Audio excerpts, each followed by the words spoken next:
to Stage 5 base camp from the Rebelle Rally.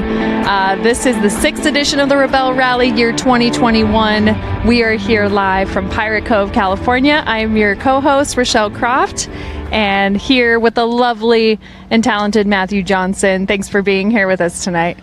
Good evening. Hopefully you are enjoying some of this epic drone footage we bring you in on all the time. Adam is sitting right behind the camera there, and he just flies around and gets epic shots. And sometimes we go to him. There we go. Look at that. There we are.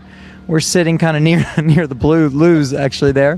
What I love about Adam is he's always in Crocs. He is. I brought 6 pairs of shoes to this event. I've told a lot of people that. It's not a secret. Adam brought 1. He's in Crocs. In all seriousness, no, it's been the marathon is just finishing tonight. Yes. Last night, hopefully you joined us last night from the swing set from Razor OHV.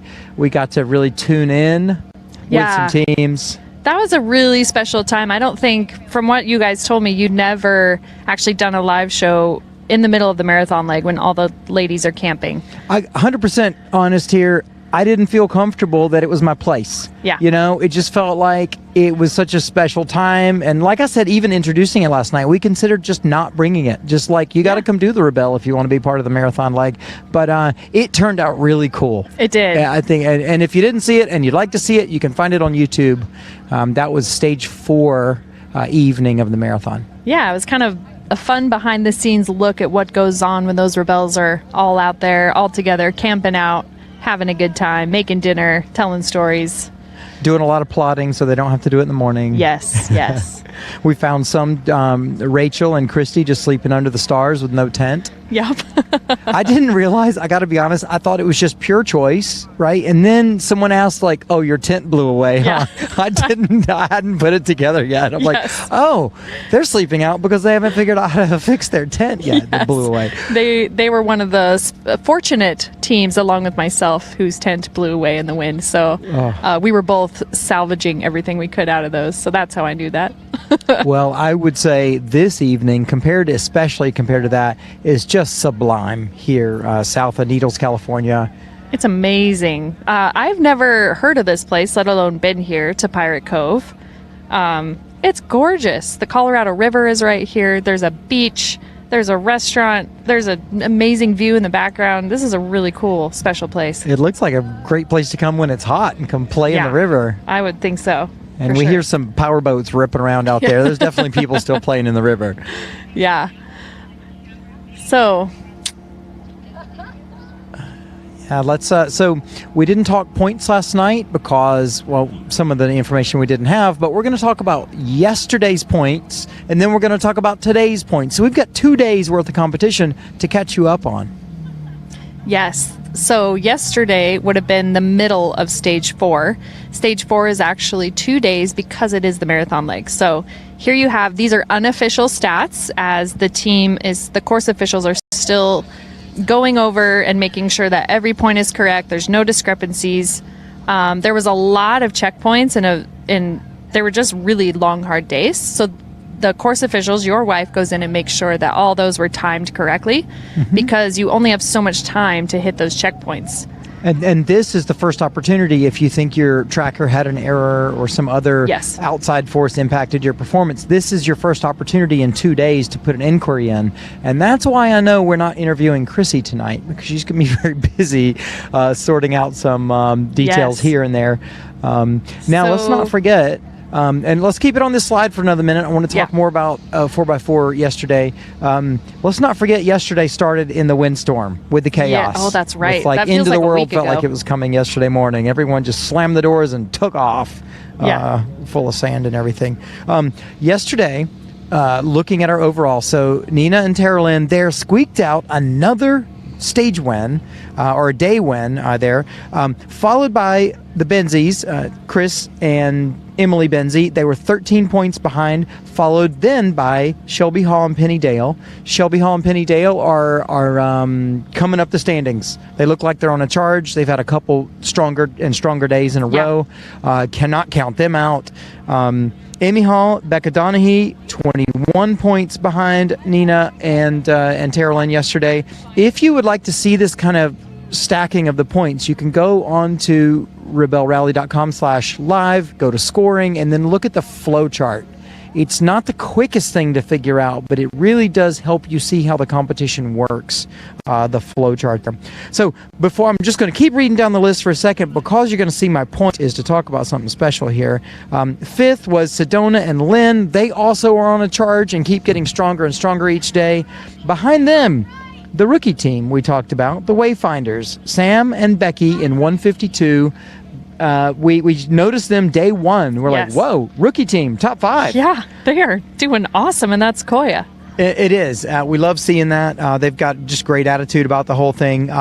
But some days we find the Williams sisters are day winners and have been. So we've got this great competition for top rookie team in four-wheel drive. They're both really strong, really focused teams, and that's gonna be a lot of fun. You ready to move on to X Cross for? Let's do it. Yesterday. Still more trucks rolling in that line there. Team 128. Team 128 there. Yeah. Okay. Unofficial stage 4 winners for the X Cross. We have Team 205, Alyssa and Sabrina. They are, Sabrina's a 4-year Rebelle and Alyssa's a 2-year Rebelle.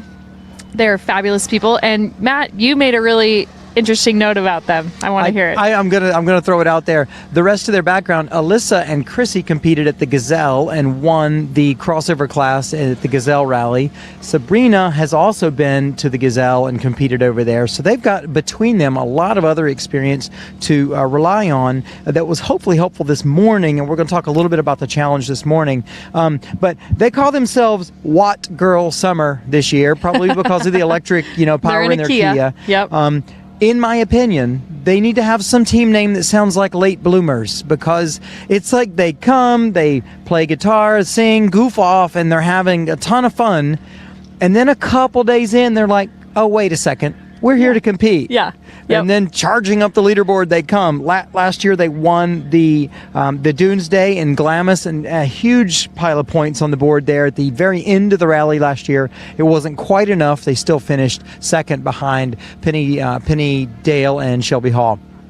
Yeah, they're a fantastic team. They're going to be one you want to watch these last couple days. This is really where, the competition is. We have, 2 days left of competition after today. It's so funny. I get torn between feeling like I've been out here 3 months and being sad that maybe only 2 more days and it might be over. Yeah. It takes, for us and the teams, it takes 4 days to get in any kind of predictable groove. And look, Nathan says over our headset, that's a fact. Everybody, what's the biggest struggle, do you think, for people competing, participating in the Rebelle period? My opinion is that it's inventory. I just don't know where anything is that I need. And I walk around a bunch. I look there 3 times. The 4th time I look there it is. Yeah. And I'm just, that's a frustrating piece for me. It's so true. The packing, and especially with that windstorm, everything just exploded in the car. So now it's just a sandbox, and just stuff is everywhere. All right. There's Team 201, Subaru, Lola, and Noelle coming over the line. If we get a chance to grab them, they did have a good day yesterday, didn't they? Yes, they did. I can't remember off the top of my head if they were yesterday's. I think they might have been day before. It's not on my list here for yesterday's crossover X-Cross performance. Speaking of second place yesterday in X-Cross, Carrie Lando and Laura Fino in a Subaru. That's what I was thinking. White Outback. They have quite a lead for rookie team in X-Cross. And probably not going to get caught unless something significant happens. But that was cool seeing.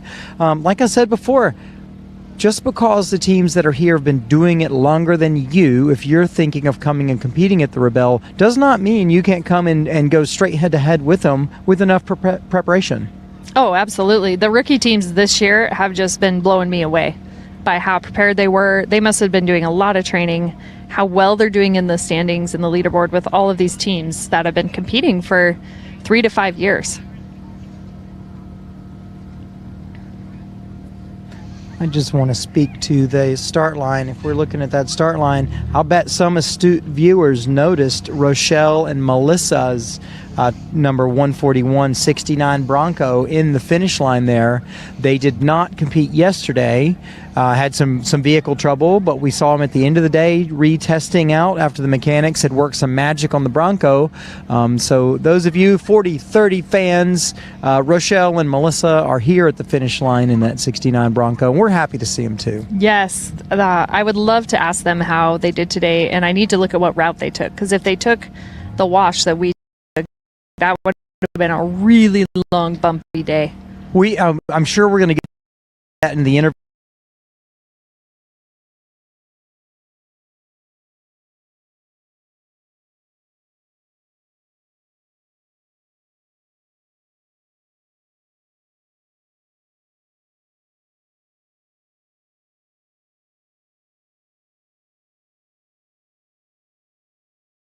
This is still bumpy. It's still going. Why is it so rough? Yeah. I'll tell you though, it was nice to reach down after the temperature picked up. I used this fancy little roll wheel that I rolled my seat from heat to ventilation in my Lexus and cooled my backside right back down.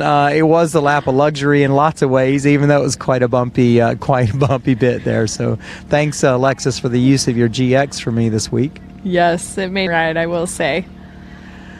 All right. So we covered yesterday. We've covered a bit about the you know what? I'd love to talk about this morning. We woke up this morning. The plotting was done.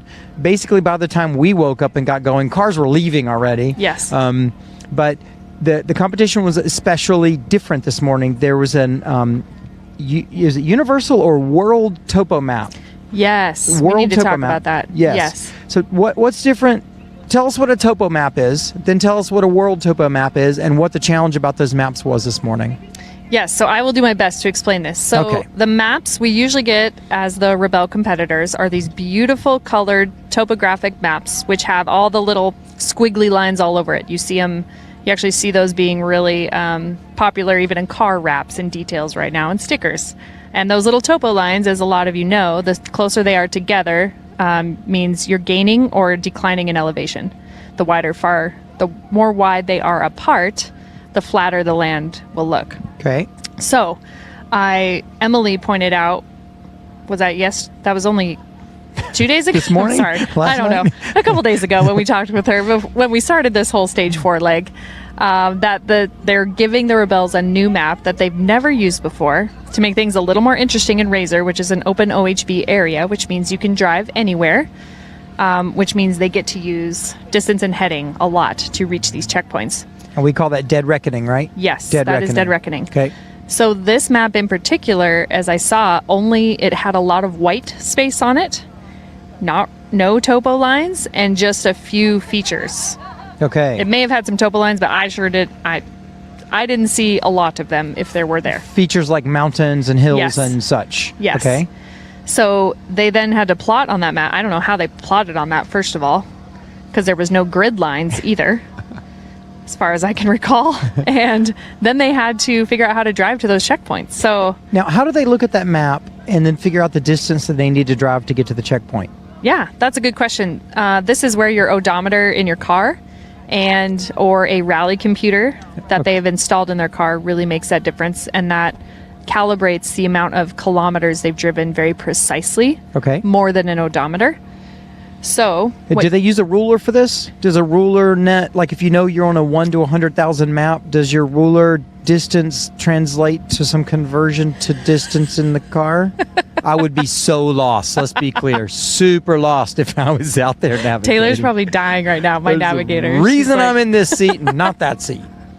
So the ruler that the ladies use is for plotting their checkpoints on the map. Okay. The only reason we would use that ruler to drive to that point is to measure the distance to that checkpoint, because 1 kilometer equals 1 centimeter. on that ruler, which is another reason we use the metric system. It's a lot easier. On a 1 to 50,000? On a 1 to 100,000, I believe. Right. Yes, thank you for clarifying that. Taylor, you'd be proud right now. I'm doing my best to explain navigation. So then let's say you put your checkpoint there. You have your starting point.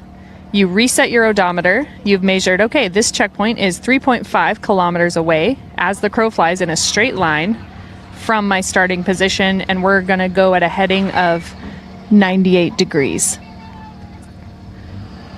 Sorry, I got distracted by the... there's a lot going on over here. It looked like a Rogue RV in the background. Yeah. So you would set your odometer to 0. You'd say, okay, we're going 3.5 kilometers at a heading of 98 degrees. Your navigator gets out of the car, takes that heading, or the driver, points in that direction and says, hey, it's over 98 degrees is the top of that tree in the distance. You need to drive as straight as you can there. Okay. So you kind of do this leapfrog effect. When you can drive a straight line, that is how you do distance and heading. Got it. That's a very simplified version. Yeah, sounds like it. Yeah. So we're still drone footage there of the finish line. Actually, that's the fuel line.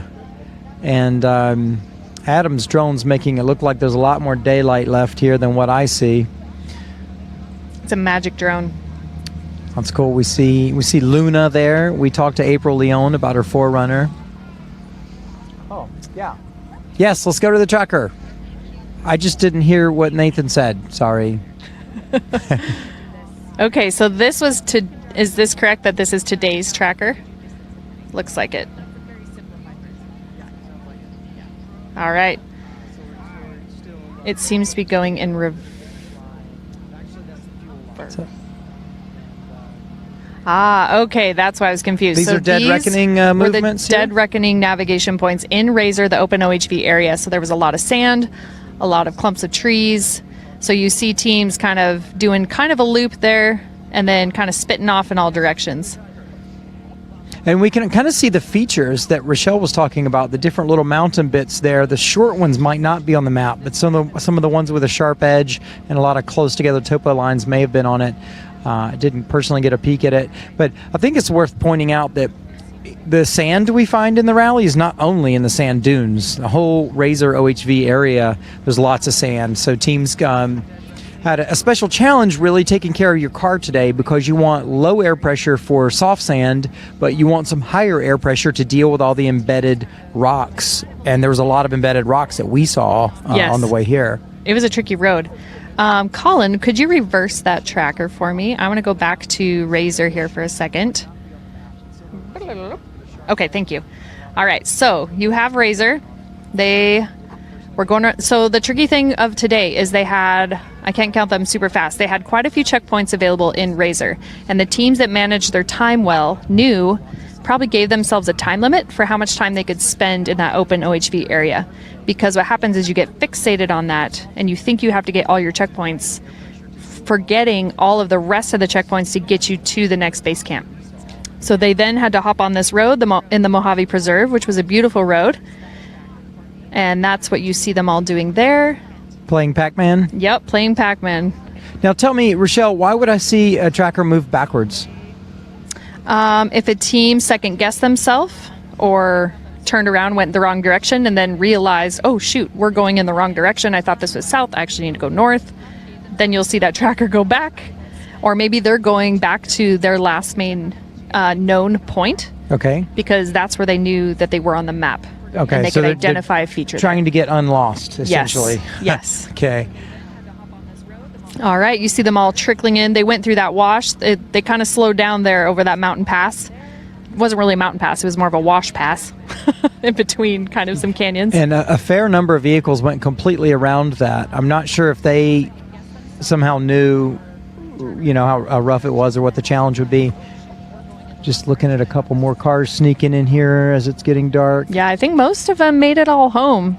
Even the ones that kind of went rogue today probably had a rough day. We'll have to see if we can grab them and see what happened today, the lessons they learned from these days. But overall, I would say the girls are all coming in. They look pretty tired, but they still have smiles on their faces, wouldn't you say? I would. I think they also know that there's shower trailers here. They know there's going to be nice food and other resources they did without last night. And it's just sublime out here in the desert right now. We're in T-shirts, beautiful sunset, and nice rocky mountain outlines around us. It's just beautiful. It is beautiful here. I would love to see, if our viewers would love to see more of just our beautiful base camp here. It's pretty epic. They've got the twinkle lights out. They've got food cooking.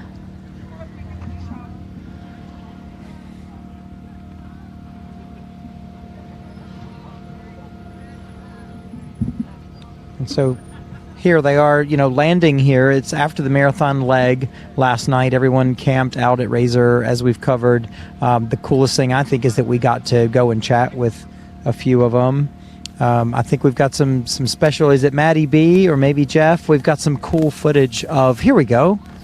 Yeah. There we go, last night's camp. Oh, that sunset was epic last night.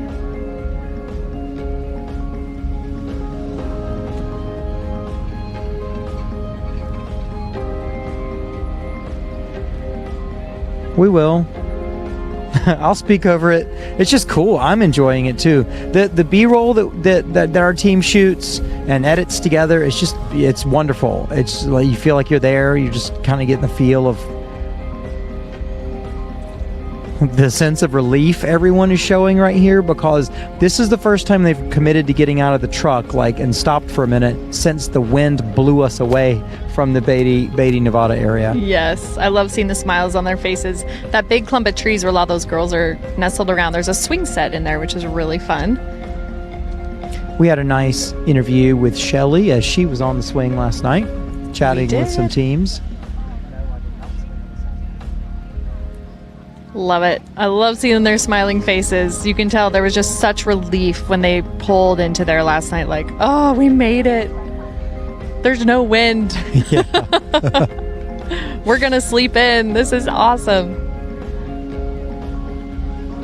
And it was, I think we were down around 1,000 feet of elevation, so it was warmer. Just everything was better. There's Jen and Rachel chatting, Maria guitar there.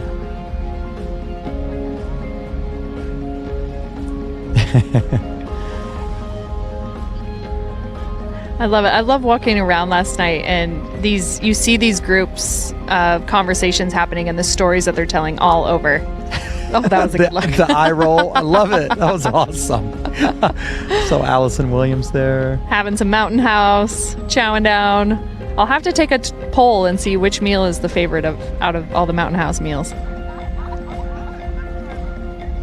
The scottle. Oh, the scottle. Those fajitas look amazing. Got a good piece on that. Leeway there. And Julia? Is it Julia? Leeway and Julia? I think so. No, Rasa. Rasa. Their Toyota has 275,000 miles on it. That's amazing. Rasa's Toyota, yeah.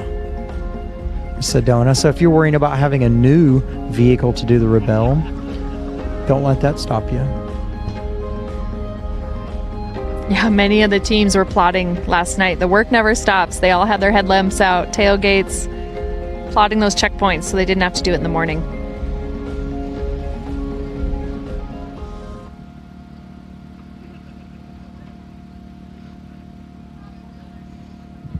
Awesome. That's a beautiful shot. Mm-hmm. Dinner time tonight. This is still a little bit of a lighter weight base camp here. It is. It's a single night for us, for the competitors. Single night base camp as the big finale base camp is being built in Glamis. I see something we haven't had before. An ice truck. What is that? That's going to come in really handy tomorrow. We can fill up all our coolers with ice, throw them in our YETI mugs. Yeah. I'm going to put my iced coffee in that thing and hit the road. I've got a pretty fancy YETI cooler right around in my truck that would love to take nice care of that ice for, 7 days? However long it lasts. We should do a test. Yeah. I am interested to see how busy that mechanics tent is going to be. Just coming off a marathon leg, they didn't have mechanical support yesterday. So any issues they would have had to fix on the road, and this is their first night. They can pull those trucks in and get some help with that. I did see a bit of tinkering with some vehicles last night. No one in a panic, but definitely some tinkering around, doing a couple checkups and such. As you do. You got to keep keep an eye on your third teammate. Awesome. That I think Jeep's we're looking at good. a booster pack there right now. She on the finish line? No, I think she's in the mechanic line. I think that's finish line. Oh, she's a finish line. Yeah. All right. Cool. So we have a special interview for right after we come back from a little break. Okay. All about Pirate Cove. Awesome. Oh, I'm doing that. You are? Here we go. Let's go to commercial. I'm out.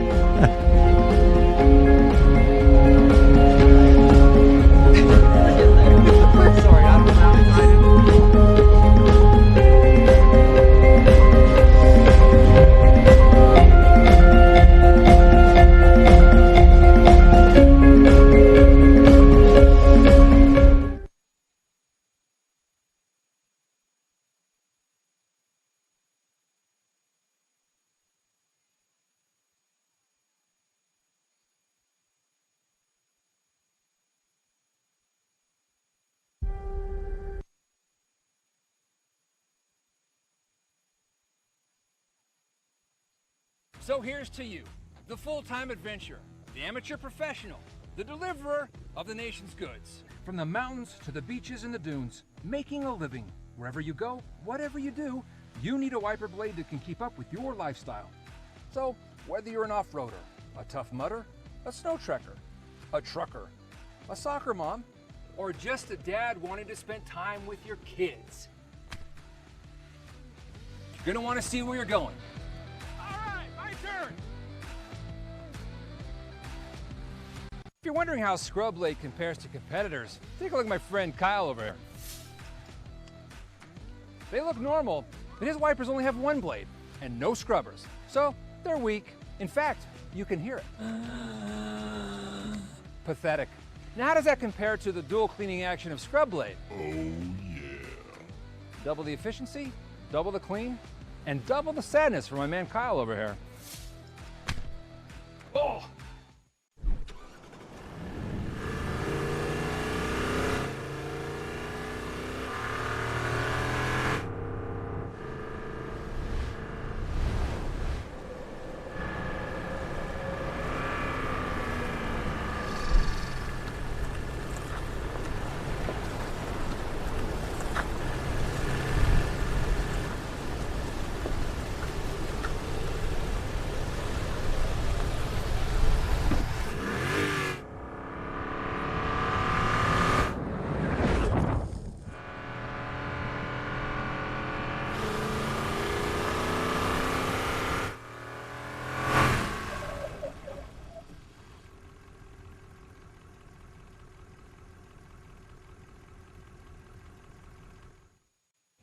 Hi, I'm Justin from Wagan Tech, a company that's been in the Bay Area of California for over 37 years. As an automotive lifestyle company, we provide products that give you power, comfort, and convenience for the road ahead. Power means having a hot cup of coffee no matter where you are. Comfort is enjoying your trip. Convenience is having the tools you need when you need it. With Wagan Tech, you'll always be road ready.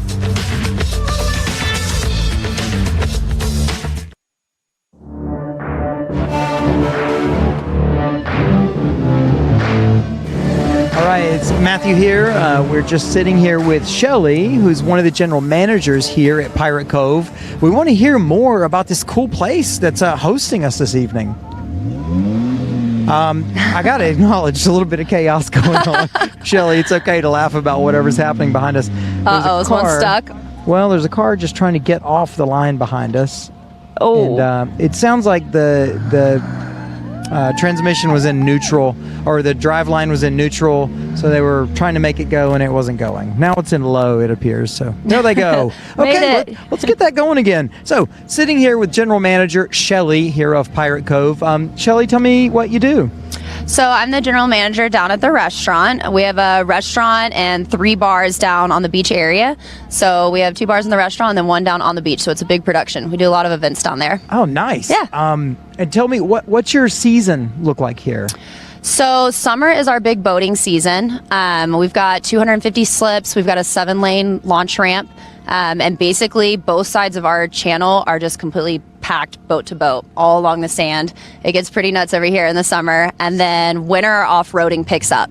So that's our big season for off-roading. And then We get a lot of RVs really throughout the entire year. We're basically booked. We book about a year out, and that's typically when that books up. So it stays pretty busy here all year long.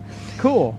I was wondering, so you're telling me I could show up with an RV, and I don't know if you can do those triple trailer things around here in this part of California. I could show up with an RV, a boat, and a UTV. Yes. And do off-roading, boating, have some bars on the beach, and a restaurant as well.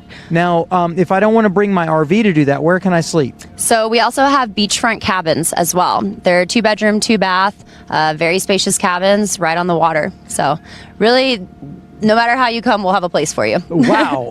How long have you guys been here? What's a little quick history about Pirate Cove? So it is a county park. We're Park Moabi, San Bernardino County, and it was a county park for about 50 years and then became Pirate Cove 12 years ago.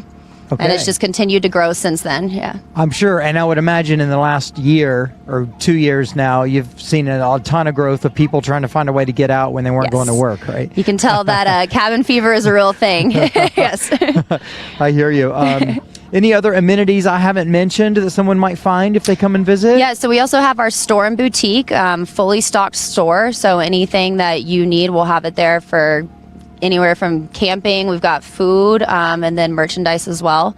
And then, yeah, our cabins. We've got the trails, 3,200 miles of off-road trails on BLM land. 3,200 miles, 3,200 miles of off-road trails you could hit here.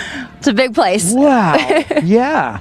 What's the closest airport someone might be able to fly into if they were going to meet a buddy that lived in the area and had some tools? Because I have friends, I'm from North Carolina, and I'm always looking for ways I can invite buddies and have the equipment sorted out. Like, where could they fly into that I could grab them? So the closest is actually going to be Vegas, which is not a bad place to ever have friends fly into. You're always going to have a good time. Lots of flights going in there. Yeah. And then obviously we have Phoenix as well. It's about 4 hours, and that's the scenic route here. So it is scenic. This whole area is scenic. It's just it's beautiful. So I was picking up a koozie and I read a funny tagline earlier. I had a giggle about it and I've forgotten it. Will you remind us what your tagline is? A sunny place for shady people. It's a sunny place for shady people here at Pirate Cove. We're going to come join you in the restaurant here in a little while. And with that, we're going to throw to drone. Great. That's fine. That's super fine. As you can see, the tent there where we're going to be having dinner tonight. Shelly, we might come up and join you in the restaurant if it's still open a little bit later. And we're going to get Rochelle back in and keep our show cruising here. We're going to get some interviews put together. Busy being blinded by the... Thank you, yeah, you got it. Nice to meet you, Shelly. Thanks. Thank you. Guys, have fun tonight. Thank you so much. Thank you. My mic is not hot. Maybe the batteries are dead.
I don't think so.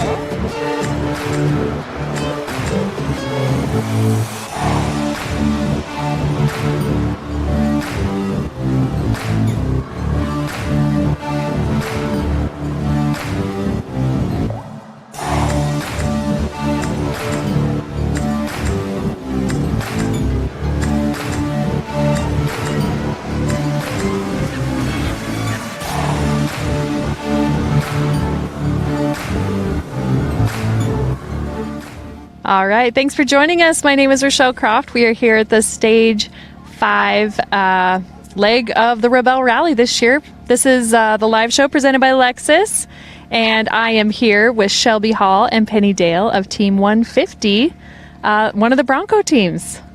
How's it going? Well, I can't believe that it's the end of day 5. I feel like it's been a long 5 days, but it's also been going by very quickly. It's hard to believe we only have 2 days left. I wish we had a couple more days of competition.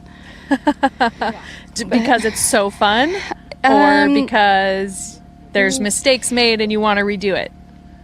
All of the above. Okay. Yeah, I feel like we've been doing really well, but, we are... I feel like we're true competitors, and any little error, any little mistake, we're perfectionists, and so yes, we always want to go back and do everything perfectly. So it would be amazing to be able to go back and fix every little thing. And this year is very, very challenging, very different than all the other previous years, I think.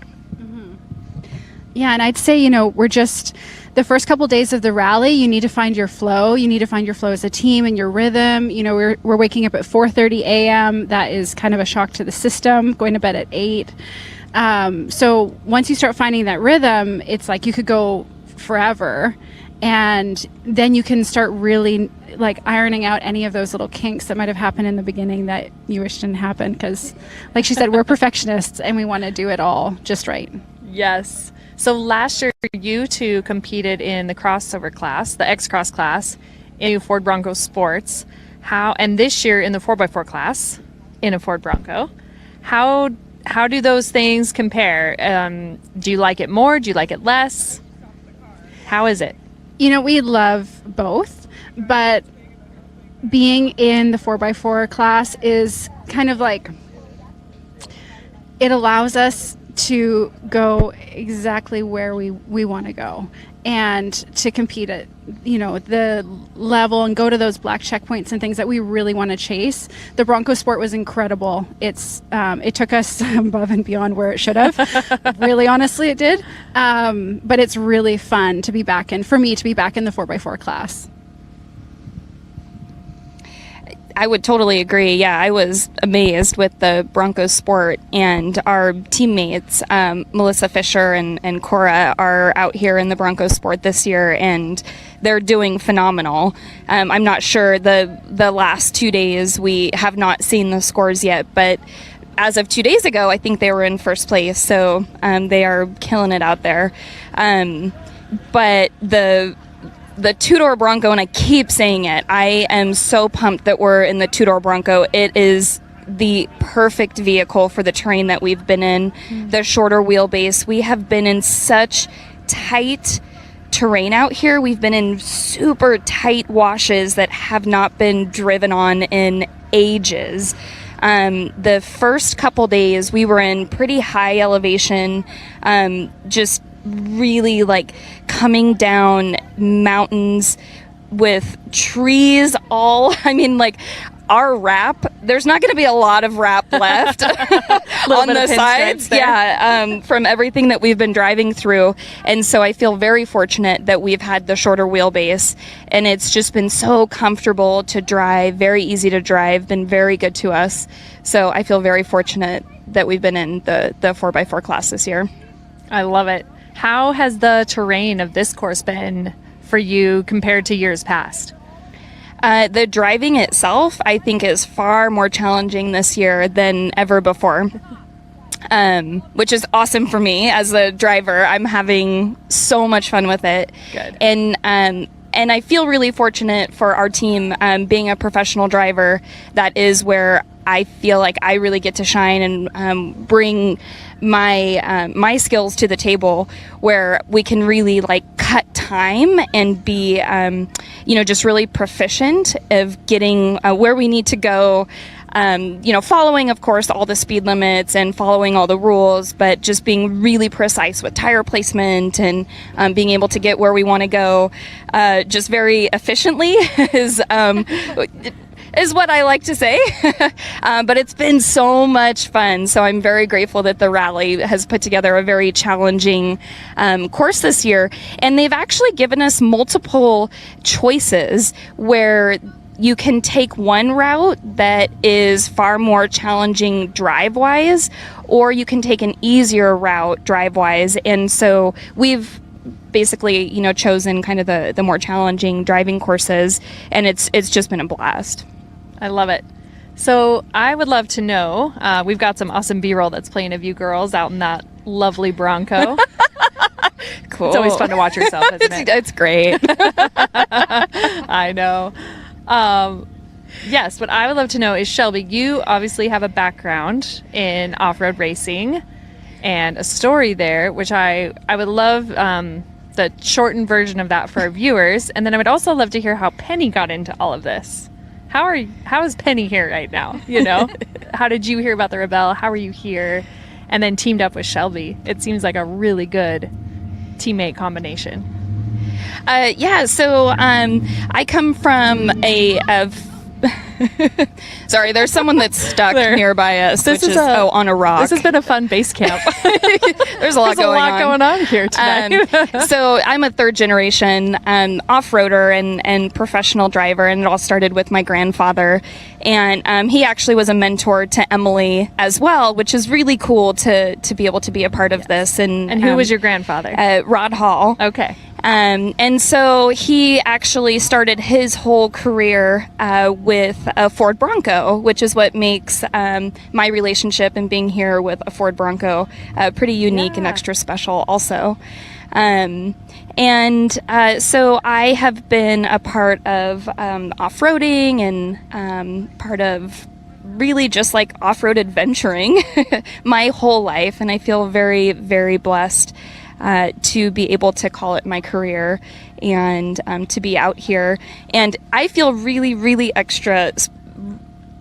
feel like it's very special to have Penny to be my teammate and my partner.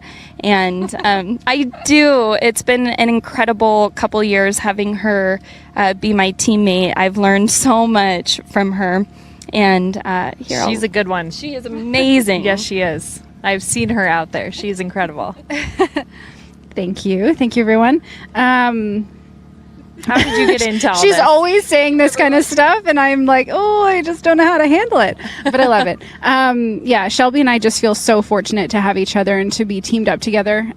You don't know always. I mean, we didn't know each other before the Rebelle. So, wow. And in fact, last year we only met 2 days before we left for your first race last year. For our first competition last year. Wow, Yeah. 2 days before. Okay, that's Yes. really awesome.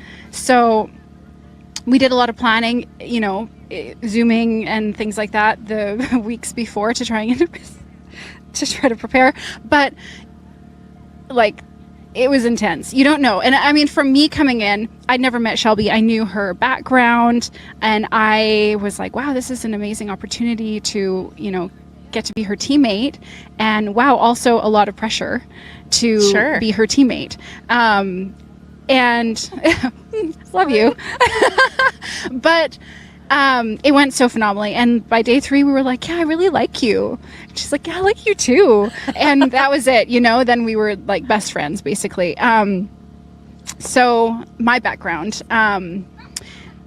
essentially I ended up learning about the Rebelle after I spent a year overlanding. So I did a really long overlanding expedition or trip, road trip, whatever you want to call it, from Vancouver to Patagonia. So about 44,000 kilometers. Wow, that's amazing. Yeah, it was an incredible trip. And it taught me so much about reading a map and thinking about your vehicle, mechanical sympathy, really thinking about the terrain and what is that going to mean for your day? How long is it going to take you to get there? Like, there's so many things when you're planning an overlanding trip and covering massive terrain that you've never experienced before, that you have to pay attention to what to expect from terrain when you have no idea. Like, no one's there to tell you about it. So I think that that's something that has really, hopefully, been really helpful for me in the Rebelle.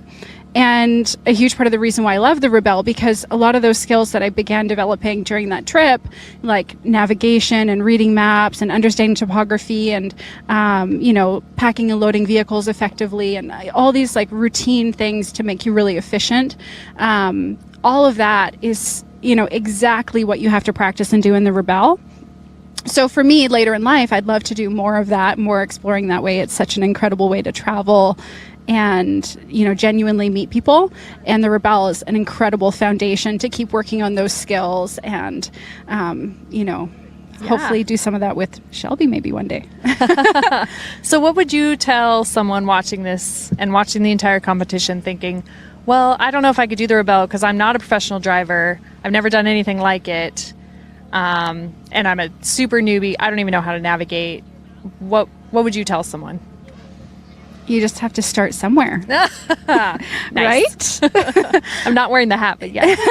Yes, you do. Yeah, I mean, I think there's this quote that I love, and it goes something like, the best... how does it go? I think I told you this. Of course I'm going to forget it now. Essentially, like, the best time to start something is now. And if I think in life, when it came to that big overlanding trip I did, or the Rebelle, there's this... you have to say yes to things that you want to do in life. And if the Rebelle is something that you want to do, you have to say yes to it. And then once you say yes, everything else falls into place. It will just happen because you are setting yourself up to see the opportunities. And if you say, oh no, that can't be me, or I can't do it because of whatever reason you want to make up, then you're right, you can't do it. So that's fundamentally what I believe. But I love that. Anything to add to that, Shelby?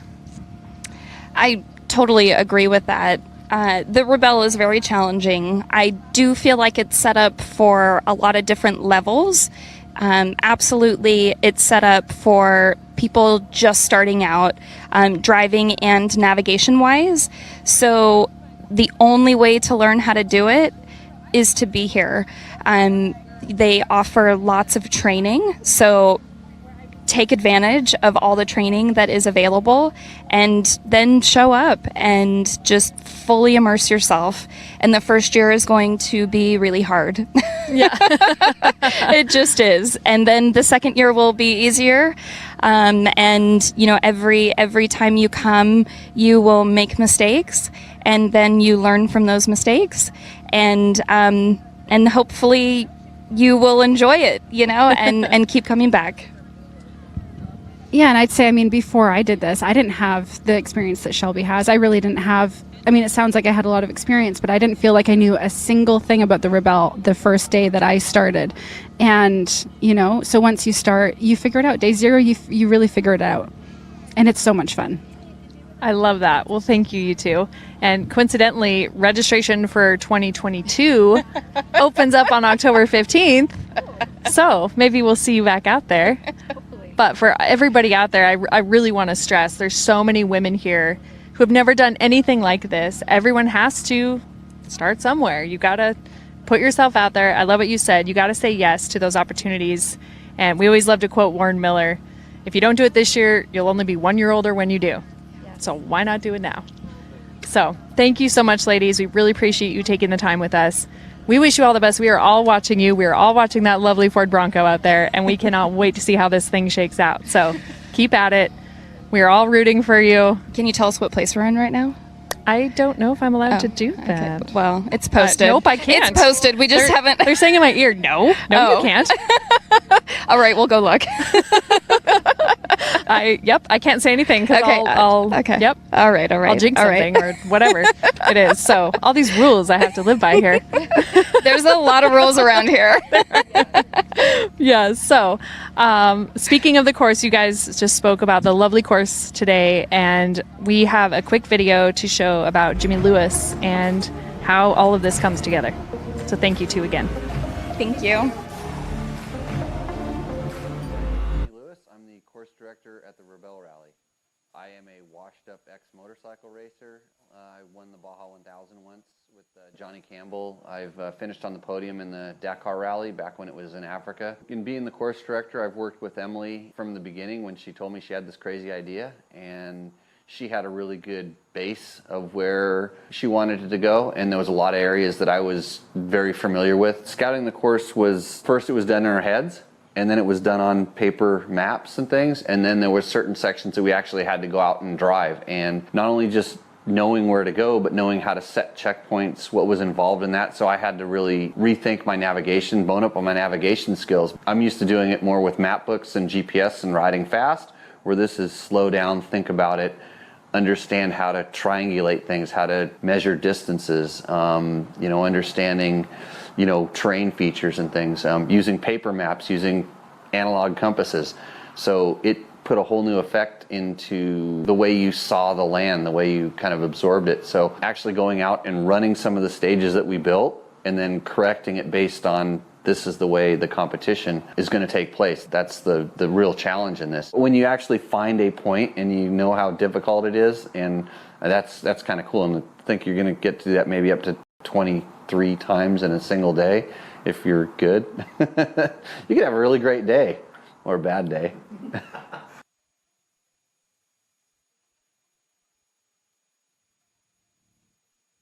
Okay, great.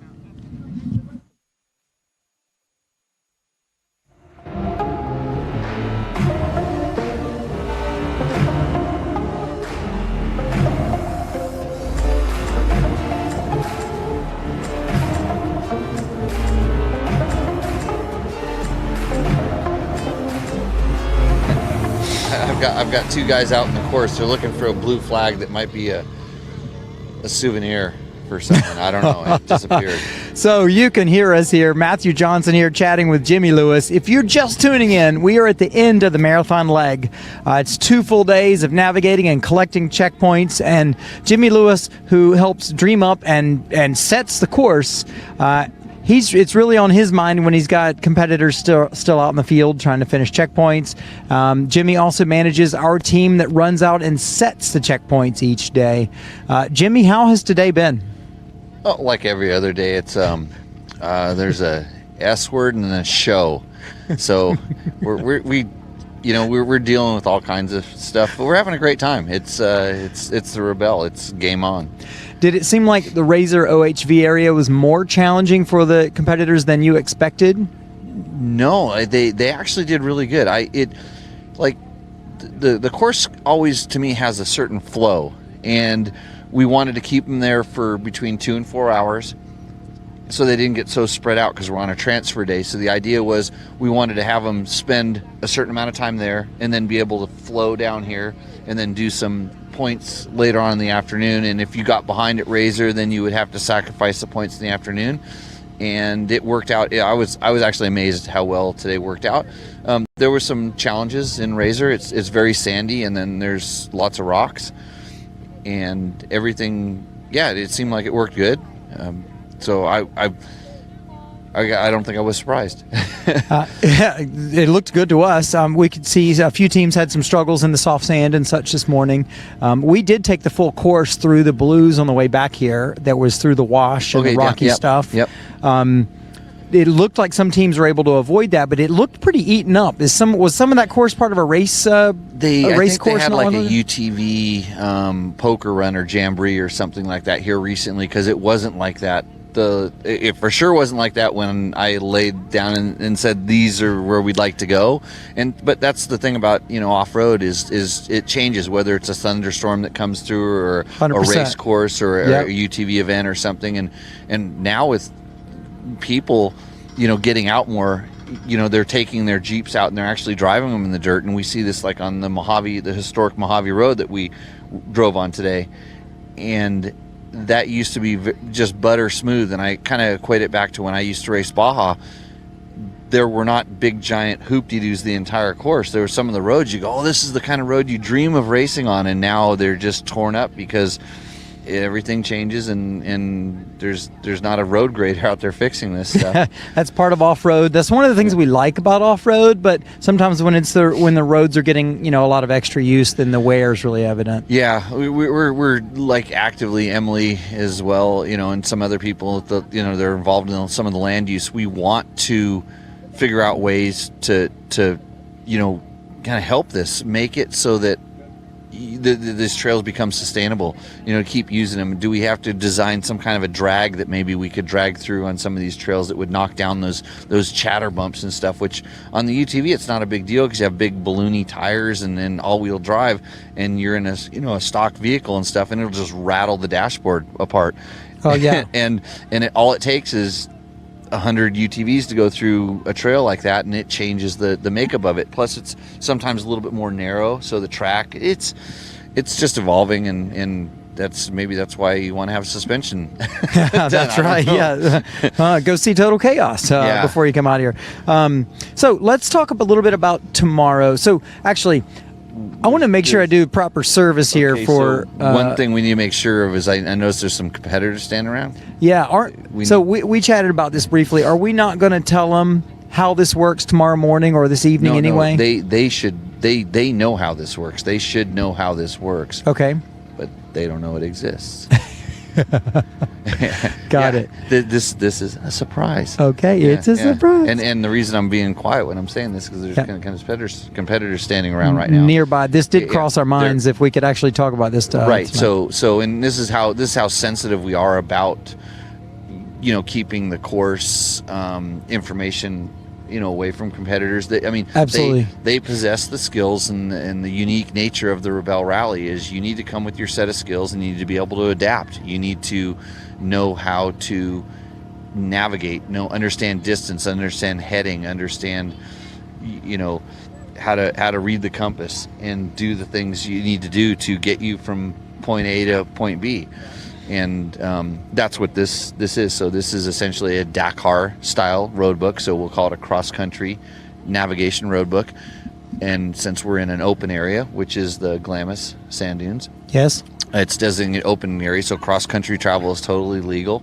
We can do this, and they're going to get to do what you see the rally racers doing on the Dakar, which is take headings and go distances. Of course, they have way less navigation equipment when they do this. Yeah, and it's one person often on a motorcycle trying to figure it out. Yeah, one person on a motorcycle, which is what I did, or you have a driver and a navigator in a car like the girls are doing, and you have to communicate this information. Of course, we're not doing it for speed, we're doing it for precision, which is a whole different ball game, and it's interesting. It's the first time we've done what we call a precision enduro, and this is a form of a precision enduro in the Rebelle before, where we gave them a lot more shorter distances. And this because we tested it with a lot of the staff one year. We wanted to see if this format worked. So I think you got to go out with your wife, Chrissy, and I did it, right? And we got to an intersection. I looked at the tulip. She looked at the tulip, and I thought we should go. And it's the next turn, and she said, "Stop! Stop! Stop! It's right here." And I started to argue, and then I knew better. Yeah. And I made the turn, and it was really fun. It was quite technical, and it was tight. And Chrissy and I completed the course, and we, Jimmy gave Chrissy a nod, like, "Yeah, you got it." Did it right, yeah. But it's so there's all different forms of navigation. Now I'll kind of roll back onto the skill set that you have, and you just use the distance doesn't lie, it doesn't change. The compass is the compass, that doesn't change, and you just do the things that it tells you to do. So it's going to be interesting to see how they adapt to this one, and it's going to be fun because it's different, and That's great. And it's not easy. And again, we always like to address, like, if you're watching at home, you're considering like what it's like to come here. This is another more evidence for how if you're a well-studied rookie and you're working hard to come here, you're not immediately going to be so far behind the folks that have been competing, because the challenges of the event consistently change. Right. And Jimmy, like, in his free time, is setting up stuff like this to challenge his buddies on motorcycle events, and like Jimmy also has a motorcycle riding school that I went and took and really enjoyed. But you're always learning, always changing things, setting up competitions, and it's just the nature of fun and learning. And the way when we think about the event, it's scalable. You have choices to be able to do multiple routes. You can do the gnarliest driving that you want to do, and you can do easier driving. You can do stuff that's going to challenge you for time, to where you have to be very efficient, or you can have, like some of the girls, we call them take a vacation day, where it's like things start going wrong and they just kind of roll back, and it's like, you know what, this is some really beautiful driving. Forget all that crazy hard work that we have to do to be like a top team at the moment. We're just going to put this day behind us and enjoy it. In fact, one of the teams that was struggling today, a good story about this is they had a flat tire, and they kind of got a little disoriented with everything. Is this Team 128? Because I want to ask you about Team 128. We just saw them out on the course for a long time. Right, I think it was. It's a camouflage. Yeah, camouflage Tacoma, exactly. Okay. Yeah, because I drove past it because I didn't see it. Okay. Yeah, they were actually kind of down lower. Oh, Jimmy just slips the jokes in when he can. In a wash. They were kind of down lower, so I was on another road. I was on a parallel road to where they were at, and I was looking for them because I saw it on the tracker where they're at, and I kind of went a little bit too far. I'm like, where are they? And then I turned around and looked back, and I'm like, oh, there we go. And I didn't even notice it was camouflaged until they actually pulled up at the checkpoint. But they'd gotten a little turned around with their navigation, and then they were rushing a little bit, and they got a flat tire. And when I got there, they had actually changed the flat tire, and they were loading all of the stuff back into the car, because where their jack was located, they had to take everything out, and those tires aren't light. Nope. And so they had to find a place to put the tire, and so they had done all that when I showed up, and then like they told me this after, like, you're like an angel, you just show up when you need to. And I'm like, no, we're watching. We got to we know where you are, know where things are at. And the tracker hadn't moved, and we were making sure that it wasn't an issue with the tracker, that they were actually there. But then we checked with our course officials, they hadn't come through the next checkpoints. Like, yeah, we have to go check on them. I went and checked on them, they were all good. And I left. I left them out in the desert. There you go. Like I'm supposed to. Yeah, you're a rock. Just a very observant rock. And then here's the cool thing. So we were in the Mojave National Preserve, and there was some of the patrol officers that wanted to see the Rebelle. They wanted to, but they got called on they had other issues going on, and they couldn't. And so they finally came to the checkpoint, and they're like, oh, we kind of wanted to see some of it. And sure enough, that's when they rolled in, and they were late, and they were a little distraught. And I'm like, look, you guys coming here late, you made these guys' day. The 3 officers. Okay, great. I go, you made their day, because they wanted to see the Rebelle, and they missed everybody except for you. Okay, awesome. So it's like sometimes it's somebody else's suffering is somebody else's joy. So these guys are all stoked, and the good thing was their officer, who was there kind of watching what was going on earlier, he wanted to see this truck specifically because it was a Toyota, and he's a Toyota guy, and he missed it, and all his buddies got to see it. So anyhow, so I've heard you describe yourself as a washed-up motorcycle rider. What is a racer? Yeah, racer. I can still ride pretty good. Yeah, I'll say. Tell me, when's the last time you competed in the Dakar? 2001. Okay. So 20 some odd years ago. Right. That's the last time your name was on the entry list. But right. When's the last time you were training somebody who's competing in the Dakar? A couple weeks ago. Yeah, a couple weeks ago. It's really our privilege to have somebody as skilled and as still tuned in and hooked up with what it takes to compete at that world level of the Dakar here with Jimmy Lewis. And you run some rallies as part of your school, right? Navigational competitions? We do. Not competitions. We just do navigation training. So with the guys I train, which is mostly Ricky Brabeck and Andrew Short, who are 2 American rally riders, and we have basically, that's what we do, is we just work on training, trying to keep those guys on top and the next level. And all these guys can ride motorcycles fast. It's who can ride a motorcycle fast and navigate and know how to. It's it's like this. The things are always changing, and the rules don't necessarily change. Just like right now, there's a lot of, they're trying to make navigation more important because they want to slow these guys down. Yeah. And so these guys don't want to slow down, so we figure out how to navigate faster.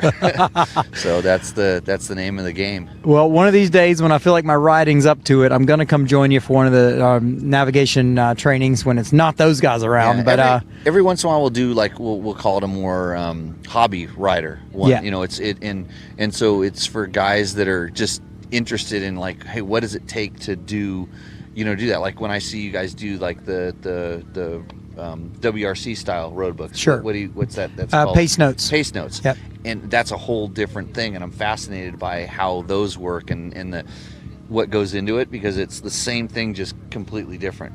And so that you would get a kick out of this. Yes, definitely. That's why I'm eager to come in and learn more about it. You actually, what'd be funny is you guys should go do this one. We would love to. Yeah, Can we get a copy of it tomorrow? Yeah, I don't know.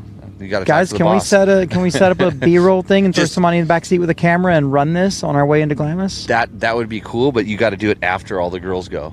Oh, because we'll leave tracks or something? No, they're going to make all kinds of tracks. Okay. So the problem is, if you actually went and did it before them in front of them, you would leave a track. Okay. And I wouldn't. And the same thing, we don't want to affect the competition. 100%. And so we're not even putting what we call an opening car on this to go verify it. I verified it, the way that we verify the way we train. Yeah. And it's like, no, this is good. If you go do this, you will end up where you need to end up, and you'll score the points you need to score. I love it. There's going to be some interesting stories about this new challenge tomorrow when we land at our final base camp. Jimmy, thank you so much. It's a pleasure to have you around. I love all the things I get to learn hanging out with you. Thanks for your time, and we're going to shoot to a commercial, and we'll be back.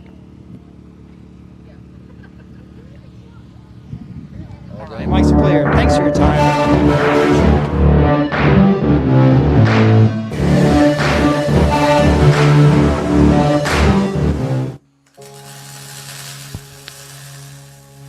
The sport of desert racing or off-road, you have to prepare for anything.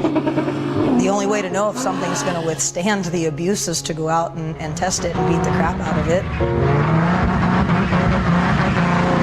Knowing that you're living life on the edge, pushing everything, you're literally racing on marbles. And the intensity, and then you throw in elements of dust and traffic and race cars around you, and it's an adrenaline rush. Anybody that says they do it for fun is lying. Racing's an addiction. I believe in pushing everything to the limits. I believe in testing everything that I have that's in my arsenal. You have to take advantage of opportunities when they're presented. You have to pick yourself up when you experience something that's a failure and not let it become an obstacle in your way. Just have to rise from it and move on. I think this business is a little bit of a journey. There's a lot of things that you see around here, but the reality is it's funded by passion. I believe I have the best team and the support crew and staff behind me. We recognize one another for the strengths that we possess, and then we try and harness that creativity or that energy, and everyone drives themselves to that next level by being able to lean on who's next to them to fill in the gap or do what they may not do as good as somebody else. To me, races are won or lost in the shop. You have a flawless day on the racetrack, and that's when everything goes perfect. However, there's so much that goes on behind the scenes in this building with prep and a maintenance schedule and our chosen list of equipment. There's no way that we would compromise for any associate sponsor or any supplier or any component. I have to believe in what I'm using, and I have to have trust in it. We've always associated ourselves and surrounded ourselves with people that are premium in their niche or their industry. I think it's extremely important for the customer to believe in the brand. You have to prove the durability of your equipment at times, and when you go out and go racing, that gives us an opportunity to show people that the parts that we build for them off the shelf can also withstand race applications. And ultimately, our job is to make everything that we do better. My name's Nicole. I'm one of the owners for Total Chaos Fabrication. I'm also one of the drivers of the Total Chaos Team Tacoma.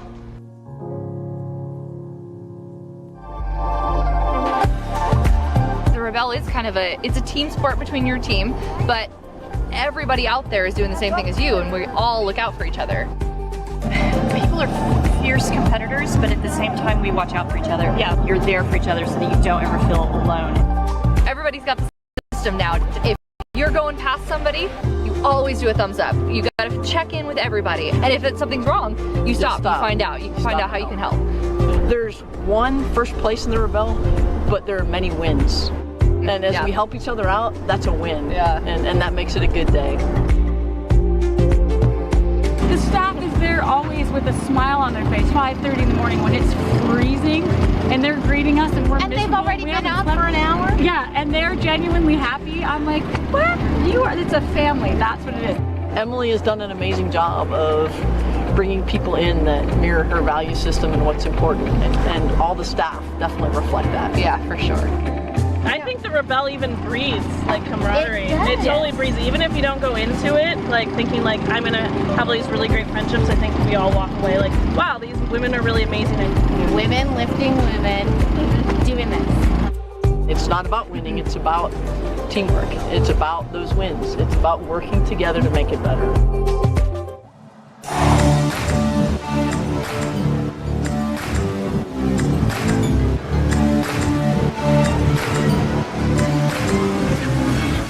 Hey everyone, thanks for joining us here. We are again at Base Camp 3 in Pirate Cove, California. My name is Rochelle Croft, and welcome to the live show presented by Lexus.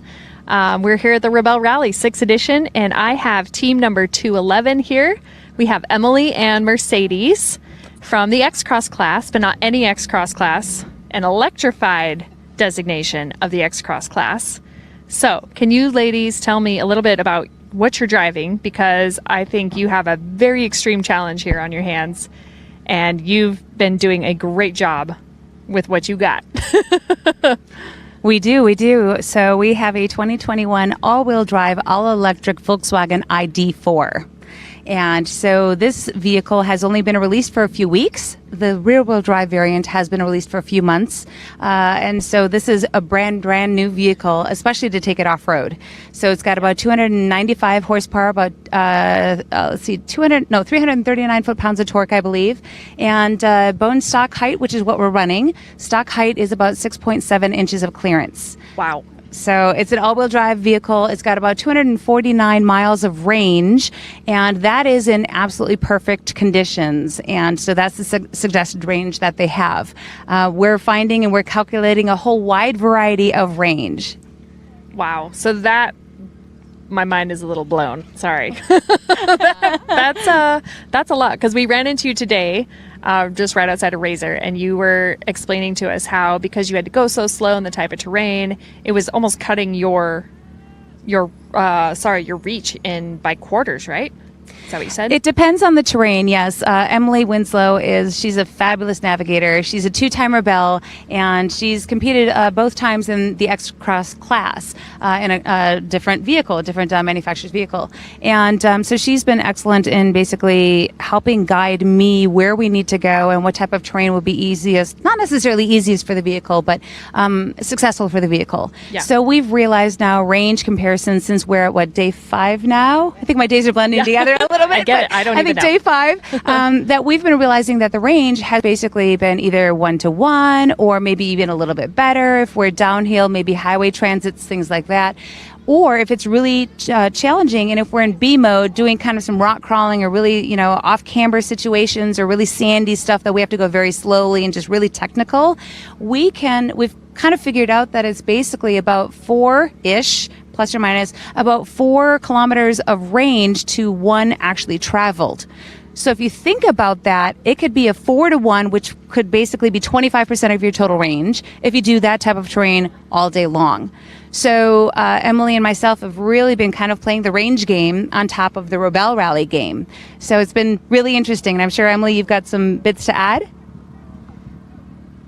Yeah, it's just being a crossover, I'm already kind of used to, can we actually get to that checkpoint? Does that seem like it's a little, too much for whatever car we're in? And I'm pretty used to a kind of similar height of the car. So I do have that behind me, but the mileage is definitely a new thing for me. We had so much gas and could just kind of go anywhere. And I started, it's tough as a navigator because you just want to go for everything. But I'm finding I can't make mistakes. If I know that we need to go 20 kilometers or something, I have to know we can get it or we have to toss it. So it's definitely making me, I can't take as many chances, but I do have to be more precise. So it's kind of a fun, honing all my skills and using all the years that I've had. It's different, but throwing away checkpoints kind of hurts your tummy. Yes. But we are finding we aren't timing out at checkpoints because I've noticed this. Yeah, we're being much more strategic, and can we get that and throwing them away early if we can't and just moving on. And it is surprising me that I'm just leaning into the challenge and really kind of, I would say, pivoting from where I was thinking I would be a week before the Rebelle. Like, I'm going to try for everything. I'm going to try it all. And now it's, what do I know we can get? Which I will say the car has surprised me in the terrain way more capable than I would have guessed. So that's great. And we can go for a few more blues than we thought we could because I'm confident with Mercedes' incredible driving skills and the car doing really well that we can get to them. So it's fun. It's fun. That is a great answer. I love that the Rebelle continues to be such a good proving ground for vehicle manufacturers who are releasing new cars to market, and especially an electrified Volkswagen. That's pretty epic. That's pretty awesome. One of the wonderful things is with the ID4 being all electrified is they're just starting, right? They've got this whole evolution that they're doing is along with other manufacturers. But right now, the ID4 has surpassed my expectations, and my expectations are pretty high. Yeah. And as far as its capability, just, you throw on some Yokohama Geolandar all-terrain tires. We've got a Kevlar skid plate underneath. We've got a tube steel front bumper that kind of helps as far as just, protection, shall we say. And it's been a little mountain goat. I keep calling it the little Billy goat or the little mountain goat. And it seriously is. Even though it may be the lowest vehicle here, because people have said, I love your little tiny car. Well, it is a tiny car, but it's a really wonderful and fantastically capable little car. And I don't want to say little car, but it is. We're different than the 4x4s. We're different than some of the average crossovers. And for Volkswagen to partner with us and to basically say, let's see what kind of capability this vehicle has, how much range does it have, what can it do, what are some of the challenges, because no vehicle is perfect, and people have different types of challenges no matter if you're 4x4 or X-Cross. Yep. And basically bring that back and say, okay, let's look at all the data. We're busy writing down all the statistics. We got statistics coming out of our ears right now as far as just range and kilometers and percentages as to, we're coming back as little as 6% of range left, up to what I think 15% was our best so far coming into fuel. So like Emily said, is we're playing it smart and we're playing it in a different way because we basically have to say, okay, our number one goal is to make sure to bring it back to the charge station with enough charge or enough wattage to be able to get back safely. We can't be running out of watts out of range if we're on the trail. We can't haul a semi up there to rescue us, versus a 5-gallon container of diesel or gasoline. But that being said, is being smart, being safe, and being slow. And I think that meticulous behavior is starting to prove its worth as we kind of navigate through all of this and pivot positions and figure out how to lean into that challenge and make it work. So we're giving it our all. And that's a perfect third teammate. Actually, it's over there somewhere. I think it's getting charged. But I think the team of three, I couldn't ask for something better. And we're so humbled and thankful for Volkswagen to partner with us. I love it. That was an awesome answer. And I love that you two almost have another rally inside your rally that you are running right now. That is a lot of work. I want to point out, Mercedes, Matt actually brought this to my attention. I see in your bio, your fun fact, you are a dual citizen German-American. I am. And this is a Volkswagen that you're driving. I am, and I have owned Volkswagens before, and I actually learned how to drive on one, a 1979 Volkswagen, a little rabbit. So my dad, when my parents emigrated from Germany, actually one of his first jobs, he didn't know how to speak English, nor did my mother much. Down in Chicago was at a dealership, and the gentleman was German, and he said, "Yeah, sure, let's give it a go," and basically taught him mechanics. And yeah, I know, I sounded like that, right? Yeah, sure, yeah, sure, yeah, sure, yeah, sure. Or that could be some of the Wisconsin coming out, yep. but a little bit of both. A little bit of both, right? But basically gave him a job and gave him a chance as a mechanic in body and that type of thing. And so my father came over and built their own business with welding, fabricating, and blacksmithing. So, but he worked construction, he worked at the dealership. And so Volkswagen, I think, has been a part of our life from then on. Of course, it's a German manufacturer. They're very proud of where they are in Volkswagen, Germany. And as far as just, everything, I had a Jetta GL3 when I was in college. Go teal. I love that color. But I had that for many years, and they're just rock solid cars. And looping back to now the electrified class with the ID4 is we've gone how many hundreds of miles now off road and in some really tricky washboarded, like 4 hours of washboard that took us 5 kilometers today, something silly like that. There's a lot going on There's out there today. no rattles, none. That's no amazing. rattles, nothing. So it's just rock solid. The doors just thud and everything's just perfect and it's just dialed. I love it. Emily, anything to add? As a navigator, I know you spoke about the car and the new challenges. So, is there anything to add about this rally in particular? The course, I know it's a lot different than years past. Have you enjoyed it? Yeah, I do. I like the course a lot. It was interesting not going up to Tahoe. That's, what I'm used to. And historically, I haven't, loop days are tough for a navigator because your brain, you're halfway there. Did I see that yesterday or is that today? Or, that kind of thing. So that has, usually I like a straight course, go, but I'm enjoying the loop courses. I'm enjoying trying to remember where things are, kind of making notes. It's been really interesting. I'm enjoying it with Mercedes is a new partner to me. Usually Alicia and I are out here, and it's a new car. It's a car we don't know. It's her and I trying to learn how to work together, which has gone surprisingly well. All of you. Yeah. So we're having a lot of fun, and it's been a challenge, but we're kind of changing and enjoying the challenge and trying to just figure out how to get through it and enjoy it. So, but I'm happy to be navigating. I would never want to drive. I sit there and go you're fine. It's totally fine. She's like, are you okay? Yeah, I'm like, no, it's okay. You're okay. A lot of throwing rocks out of the way, which is my favorite thing. So I love it. And we're just having a lot of fun. So it's great. Awesome. I wondered that about X-Cross. I've never competed in X-Cross, but I wondered if there was a lot of making your own roads out there and just what goes on. I would love to just tail some of you guys one day and just watch, because I'm sure it's a total different navigation challenge, because not only are you navigating to the checkpoint, you have to get there a different way than a 4x4 because you can't just drive to it. Yeah. So that's a whole nother animal. Yeah, it's specifically day one. Her and I feel like we're in a groove with the car now. It's day 5, but day 1 there was this trail we were on. It was just the one you had to take because I think with crossover, a lot of people think we have a completely different route. My guesstimate is it's a 95% the same as 4x4 and just a little bit different depending on some days. So we're basically out there with everyone, and we came up to this thing on the trail, and it was like a 5-foot straight up. A bunch of Jeeps just, went past us and hopped right up. This truck hopped right up, and Mercedes and I had to get the max tracks down, build a little bridge. I, of course, assumed we were stuck forever and we're living in the desert now. And Mercedes like, no, it's totally fine. And she built it and she crawled up it with the Mitsubishi team helped us out, and their cute puppy. And it's just, she blows my mind with how she drives it. And I just think crossover is, it's just its own animal. Like you said, you have to figure out how to do it in a smaller car, and I love it. So awesome. Well, thank you two so much.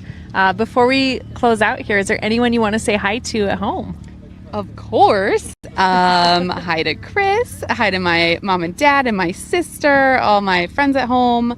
Alicia, I'm sure you're not mad you missed the windstorm, but I miss you. All my cats, of course, and just everybody at home. Thanks for all the support. Volkswagen as well. We miss you guys, and We're just trying to get the car there in one shiny piece, and thanks for all the support. How can I top that? That's fantastic. That was pretty good. I know one person you can thank. Of course, my husband Andy. Without his support, I don't know what I'd do without you, Andy. Absolutely love you, and thank you so incredibly much. Of course, my mother, Hermione, and Andy's mom, my mom, Peggy, and then also Franny, another mom as well. So the three moms, and then also my dear friend Sue Mead. She's a pivotal person in my life, and I owe so much to her, and she's been in my head and guiding me the whole step of the way, and also other family and friends too. I'm very fortunate and have just had wonderful instructors, awesome supporters, and they help me push through adversity and challenges and just be the person that I am today. And who knows what the future is going to hold. I love it. Well said. I couldn't say it any better. So thank you two so much for taking some time with us tonight. Thank you for having us. Absolutely. I know you are starving. I know one of you still needs a shower. Yes. Not naming names. Don't look at my hair. It's all right. It's all good here. If there's one place you can get away with it, it's here at the Rebelle. Right. There's too much dirt underneath here. Yeah. Well, thank you again, and we wish you all the best. We can't wait to see that awesome little Volkswagen Goat come over the finish line in Glamis in one pretty piece. So Beat up love. That's all I got to say. Thanks to Volkswagen. Huge thanks. Huge thanks. Awesome. All right. Well, when we come back, we will carry on the show, wrap up with some stats, and thank you all for joining us. Here's a quick commercial from our sponsors.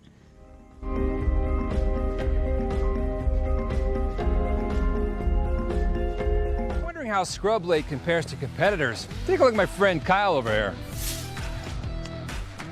They look normal, but his wipers only have one blade and no scrubbers, so they're weak. In fact, you can hear it. Pathetic. Now, how does that compare to the dual cleaning action of Scrubblade? Oh, yeah. Double the efficiency, double the clean, and double the sadness for my man Kyle over here. Oh! Hi, I'm Justin from Wagan Tech, a company that's been in the Bay Area of California for over 37 years. As an automotive lifestyle company, we provide products that give you power, comfort, and convenience for the road ahead. Power means having a hot cup of coffee no matter where you are. Comfort is enjoying your trip. Convenience is having the tools you need when you need it.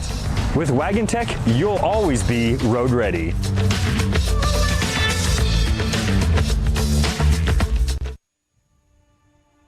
This place tells a story through the color and through these formations that are completely unexpected.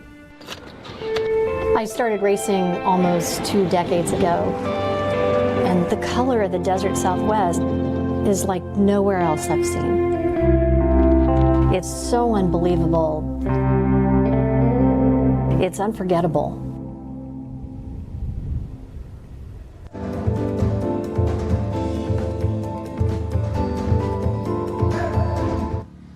Thank you so much for joining us here at the end of the marathon leg. Matthew Johnson here. We're going to squeeze in another interview before covering some standings and then winding this baby up. I'm sitting here with Alicia, and she's competing with her sisters, Julia. Your team name is Rescue Rangers, team number 117. Yes. You guys, tell me a little bit about your day.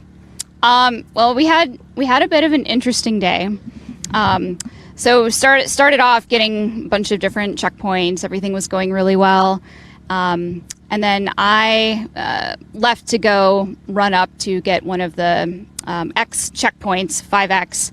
And I was hiking up the hill, left Julia with the Ranger down at the bottom because it was pretty soft sand and I didn't want to take the truck all the way up. The truck is pretty heavy. So I hiked about 200 feet, found it. Sorry to come back down. Where's the truck? Oh, truck isn't where I left it. Oh, so came back down, was looking around for it. Didn't see any turnaround tracks or anything. So started walking in the direction that the truck was facing, and then about maybe 100 yards up, saw it. And Julia had actually found the spare key because I had the keys with me. Oh. She had actually driven. She was going to drive behind and pick me up at the top of the hill. Okay. Which being a good teammate. Yeah, exactly. Sure. But unfortunately, the sand getting up to the top was incredibly soft, like deceptively soft. Gotcha. So she ended up driving it. Okay. So she ended up driving it into the sand, but it ended up sliding down part of the hill. That's a suddenly, like, that's a pretty startling feeling when, like, the sand starts to fall out from under you while you're driving on it. Yes, and this was the first time she had actually driven the truck during the rally. I'm the driver, she's the navigator. Got it. So definitely a bit hairy, scary for her. She was worried about tipping it because the truck has an alucab canopy camper on it, and the truck is pretty heavy. Top heavy. Gotcha. So the camper itself generally doesn't weigh a lot, but with all the extra camping gear, an awning. I know it. It's easy to cram a bunch of stuff in these rides. Oh yeah. So the truck weighs 6,000 pounds. So it was stuck. Okay. So it was stuck sideways, probably about 45 degrees, incredibly soft sand. So we ended up calling for a rescue. So got on the sat phone, called for a rescue. A Ram truck that weighs about 2,000 more pounds than we do was able to come. We were able to attach our winch that had just been installed by Automotive Performance Group like just a month before. So this is the first time I was using it. All right. Well, I've used other people's winches, but this was the first time I was using this winch. Okay. So that was kind of exciting, not in the way that I thought I was going to be using it. I was, hoping to recover maybe somebody else. But we were able to attach that and use the Ram truck as an anchor. And then there was another lovely Jeep team. I forget their team numbers. Are they 149. Are they also from San Diego? Yes, they are. Yes, the Dirt Talk Radio Dirt girls. Talk Radio. We've chatted with them several times. Yeah, They've just been out helping everybody they run into. I know, they're so sweet. And they're local to us in San Diego. Yes, they are. Yeah. So I was so surprised. They stopped and helped us for 45 minutes. So they ended up using their winch and they attached that to our rock slider. And so they acted as kind of a second anchor to anchor the back end of the truck, so it wasn't going to either flop over the other way, basically. So we ended up using both winches and winched it up to the top of the hill and successfully turned it around and then drove down the dune, kind of mini dune. Great. And then it was time to, I assume in like a half tip over like that, were your navigation materials all over the truck? Oh yeah. Our big bin of snacks was like completely just all over the back of the cab. All the navigation stuff was just, it was a complete yard sale. So great. So from there though, did it take a little bit of time to get refocused and find your next point and get going, or did you skip a few points to get back on time? Yeah, we were already behind on one of the green checkpoints, so our window had closed. So we ended up going to the next one, but we actually only missed one green, and we were able to refocus and then get the rest of the green checkpoints and also a few blues and make it to camp before closing time. A common phrase around here is that the windshield is a lot bigger than the rearview mirror, and that's on purpose. And this is a perfect situation of that. Absolutely. Before we let you go, there's several teams competing here that are sisters. Mm-hmm. Which one's older? I'm older. You're older. I'm older by 2 years. Okay, 2 years older. Mm-hmm. And tell me, you probably have family paying attention. Is anybody you want to say hello to at home or helped you get here? Sure. Yeah. Shout out to our sponsors, Automotive Performance Group, OK 4-Wheel Drive, and Alucab. They've been amazing and really helped us actually make the truck what it is and actually compete in the rally. And my husband is probably watching at home. Hi, Nick. My parents. And probably some of my mountain rescue team friends. So I'm part of the San Diego Mountain Rescue Team. Okay. And this is how you got your team name, right? Yes. Okay. Yes. So we're team Rescue Ranger, and so it's kind of a I guess little play on. I'm part of a mountain rescue team, and so the Ranger is team Rescue Ranger. Cool. We love it. It's fun to talk to sister teams. Thank you for coming out. I'm glad you guys got put back together today. Yeah. I'm glad you're here and ready to get refocused for tomorrow. And thanks for taking your time to come and chat with us. I know that there's some nice dinner ready there. So we're going to shoot to a commercial for now. And when we come back, Rochelle and I are going to wind up the competition and wind up the evening.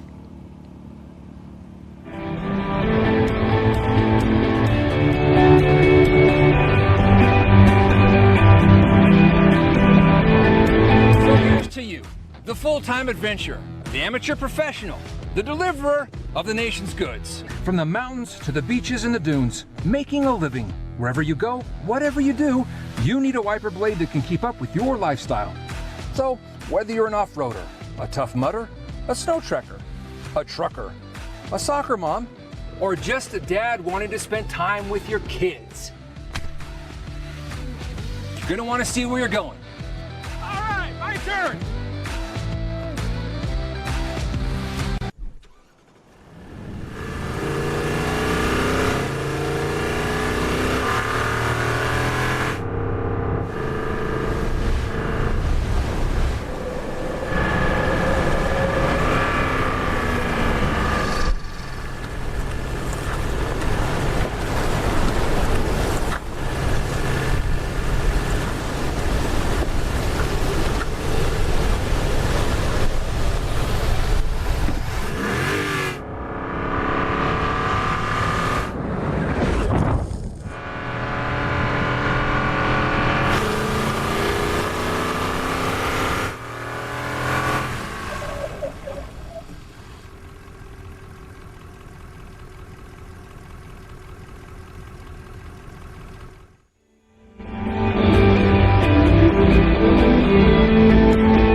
Welcome back, everybody.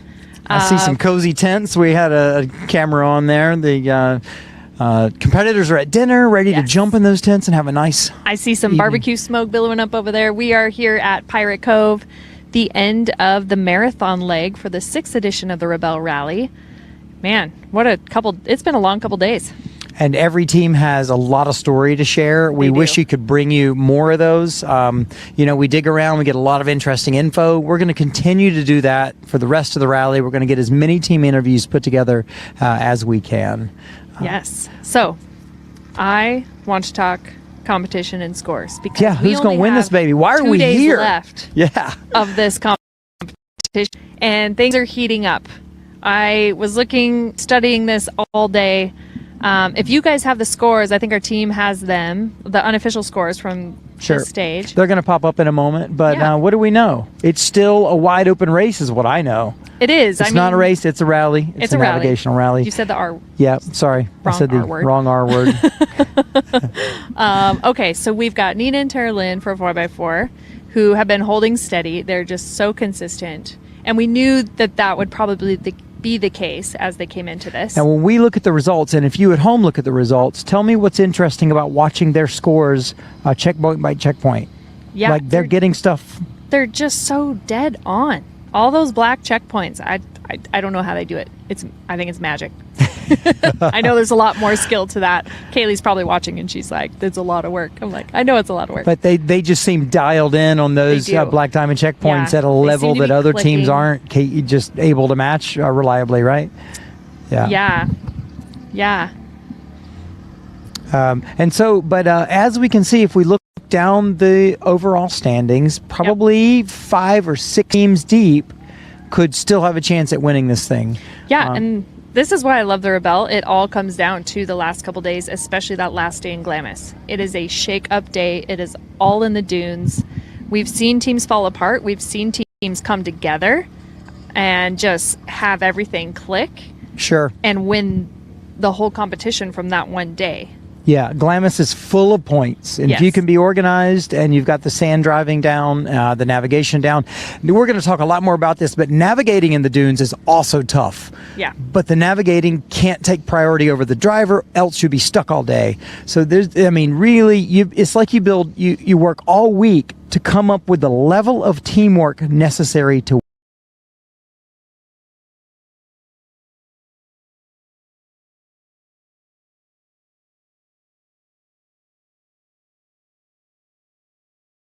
The unofficial standings as of now, well, this is the day 5 scoring for 4x4 Group A.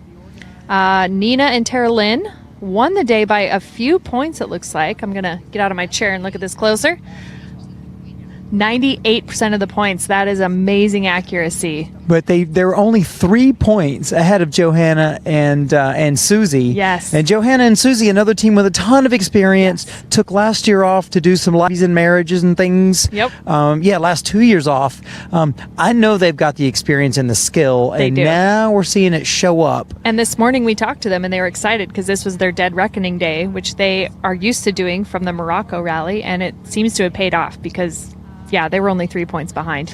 Now, next down from them, not very far, Sedona and Lynn, and we've chatted with them. They were in a great kind of spirit, feeling like they were getting themselves really dialed in as well.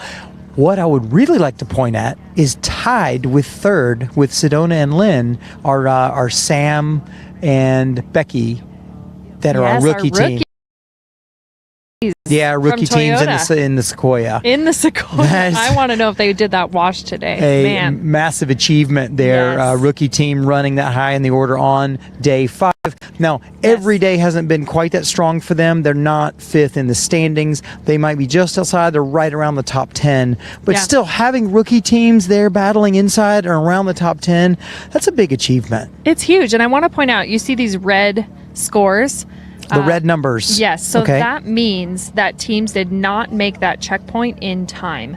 So they clicked it, they were at the right place, but that checkpoint for that individual team had already closed. So they do not get those points that are in red. Now, if I'm looking at Susie and Johanna, they're team 109, and I'll look over to that red number 5, and that's for checkpoint 3. 3X have a window that closes later, and so they realized they had timed out of one and just went and got the... I'm guessing that's what they did. So they said, whoops, we timed out of that. We're going for 3X. Now, they were in it to win it today. As a matter of detail here, though, if they had not timed out of 3, they still would have gotten the points of 3 and not 3X, correct? Don't they give you not the X checkpoint points if you try to score the same number checkpoint twice?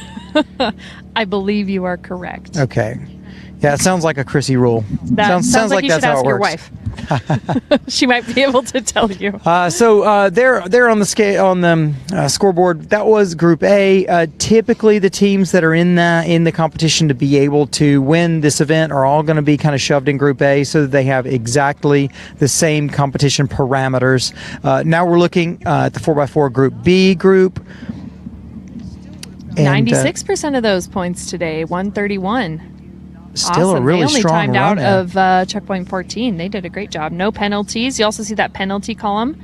You'll see there, if you see the -10 penalty, that means they tried to go for a black checkpoint and they were too far outside of that radius that they actually get penalized 10 points. Got it. So when we see that, can we see which one it was that they tried to score and got the wide miss penalty?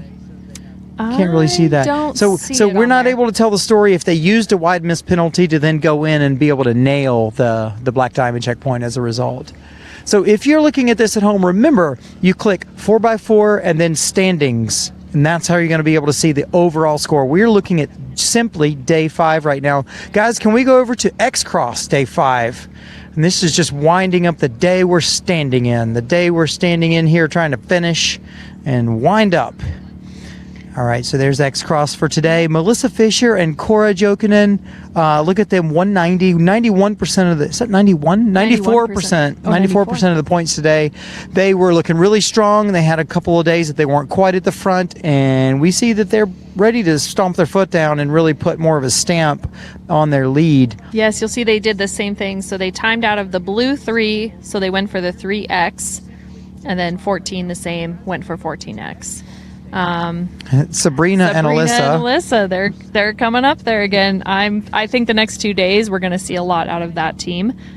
And then you have Tana and Verena. And Tana, so both of these teams, 205 and 206, both in the same car, different color. both in Kias. Yes. And Verena and Tana are ahead of Sabrina and Alyssa right now overall with a little bit of a comfortable gap. So Sabrina and Alyssa are going to have to keep this heat on for the next few days. Yes. We know they're strong in the dunes, but I'm sure Melissa and Cora are strong in the dunes, and they're driving the vehicle that won X-Cross last year.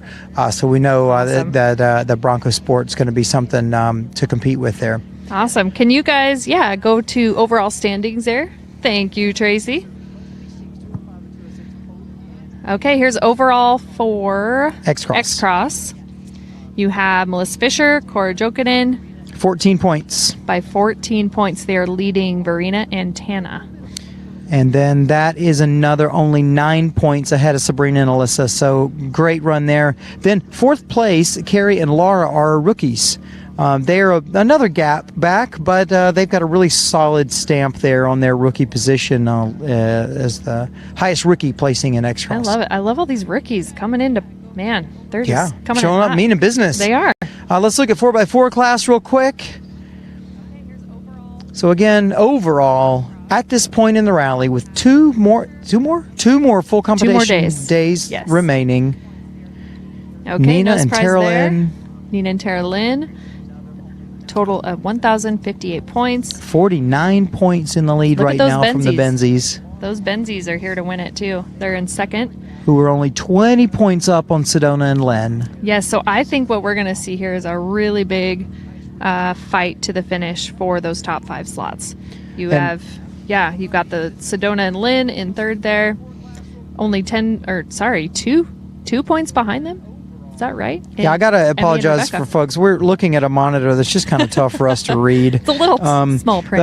One cool thing we had such a great interview you did with Shelby and Penny earlier. It sounds like they're just in a really nice mental space. They're not at the lead of the event right now, but I would be watching out if I was keeping up with my score compared to theirs. And I wouldn't forget about Laura Wanless and Maria Guitar as well.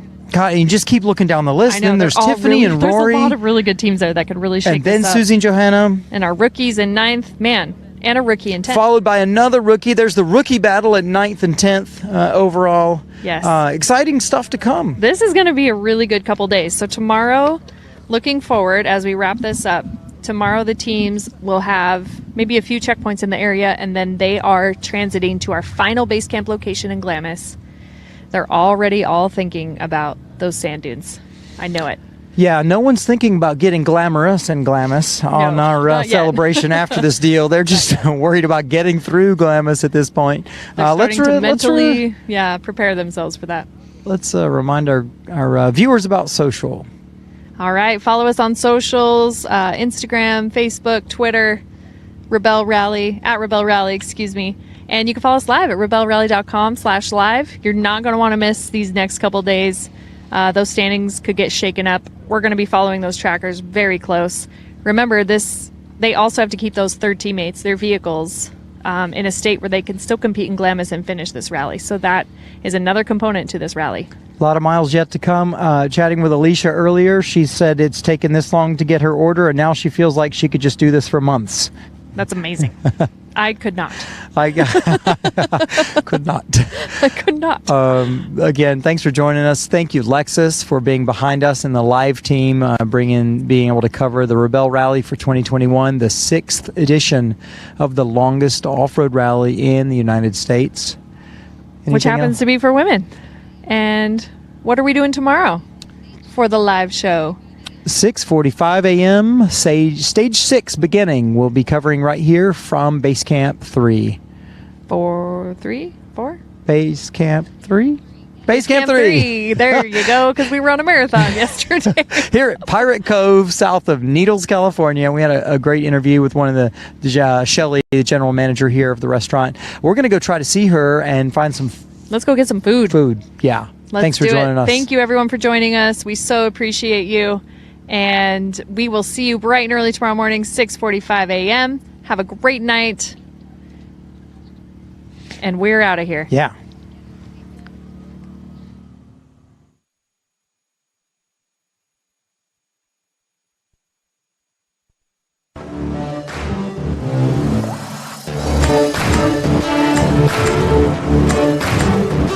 Thank you.